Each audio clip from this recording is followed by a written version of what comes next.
As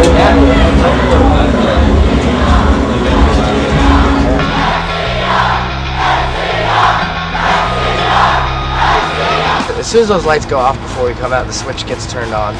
We come out, we're like, I change. It's kind of like the inner demons come out, and then off stage, like you're a completely different person. You guys ready? Yeah. Alright, I'm gonna go shut the stage lights, and then we're gonna roll.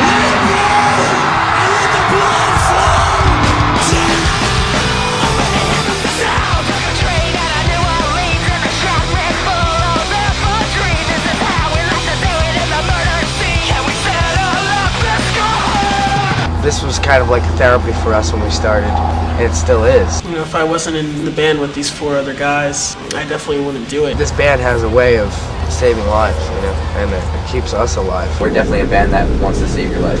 What does your shirt say, dude? MCR saved my life. That's the fucking real point of all this. First time it saved my life was when I was super depressed and on a lot of antidepressants, and I wasn't going to do anything with my life. The second time it saved my life was when I was an alcoholic and depressed and suicidal. I never said I'd lie and wait forever. So it saved my life, and it's there to save other people's lives. I wanted to make music that impacted people's lives. I think what we get to do together, the music that we create together, is one of a kind, and it's just really special. We all love to play, but that's really not why we all started this. You know, it wasn't because we loved to play. It's because we had a purpose. The message, we've always been pretty adamant or vocal about our message. Just to know that it's okay to be messed up, because there's 5 dudes that are just as messed up as you, and we've overcome that in order to do what we do. The strengths of this band are what, to me, the combination of what Gerard does against what the guitars are doing, and the vision that they have for their music, and that fact that every time they do a video or they did the record, it has a coherent vision. The band definitely has a lot of 5 distinct personalities. What's up, dude? Mikey. I remember when he was a baby. We've always been really close. I think Mikey keeps us from losing our minds. Yeah. Mikey! In having him out, it's kind of like he's everybody's kid brother. I try to be the spiritual advisor for the band. He inspires me in so many ways. He is so talented. I think sometimes he doesn't quite realize how special or talented he is.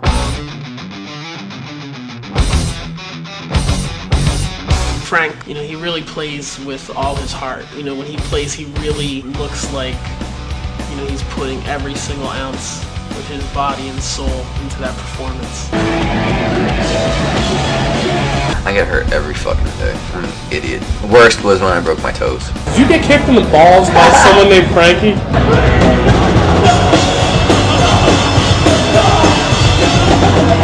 You kicked him hard. It just hurt, but I didn't care. But I was wondering what he was doing over there.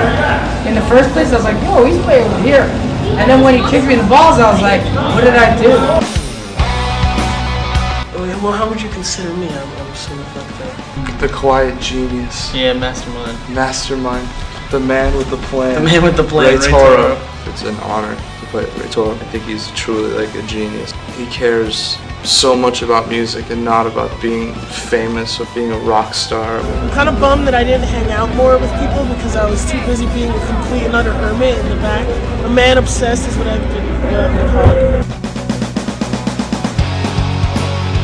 Bob is such an amazing person. Him and Toro are the hardest working people I've ever met. Bob is Muscle. the muscle. Bob! Ow! Bob, my head! Are you gonna get out? Are you gonna get out? Bob will tell you when you're wrong. Stop. Just come on in! Stop. Bob is definitely a take no shit. He doesn't take Take any no shit shit. from anybody. Stupid fucking camera away from me. And he teaches us all never to take any shit. I've fallen into him and almost killed him a few times, and he doesn't ever get mad at me. It was so hard not to push you off that drop. You know, if there's a God, I thank him every day for bringing us Bob. Gerard. He's always been my older brother. And not only that, he's also my best friend. Gerard is sort of the, slightly off-center leader, I guess. I don't know, he's like a genius, you know. He's now like looked up to by hundreds of thousands of kids as like a cult icon. I'm really proud of him. You guys from New Jersey? We're very proud of where we're from. How long have you guys been together? 3 years. Yeah?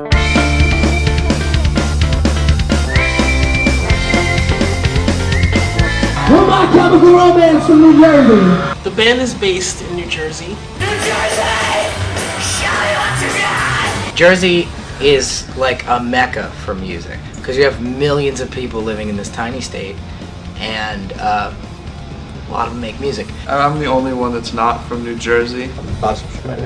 I'm there a lot though, so I can deal with these guys. New Jersey! Where we're from is very different from most Jersey bands, which is important to know about us because it's not like a money area. It's very dangerous area. It's a very crime-ridden area. Your parents wouldn't let you go outside of the house after a certain hour because, a week before they found the dead body in, the local park that kids go to play in. My mom was just really apprehensive about me and Gerard going out and playing. There's a lot of, shootings, drug-related crimes, murders, things like that, mafia-related crimes. And there's this park called West Hudson Park that's like right around the corner from my house, where they found, I think, at least like 4 or 5 dead bodies in the pond like over the last couple of years.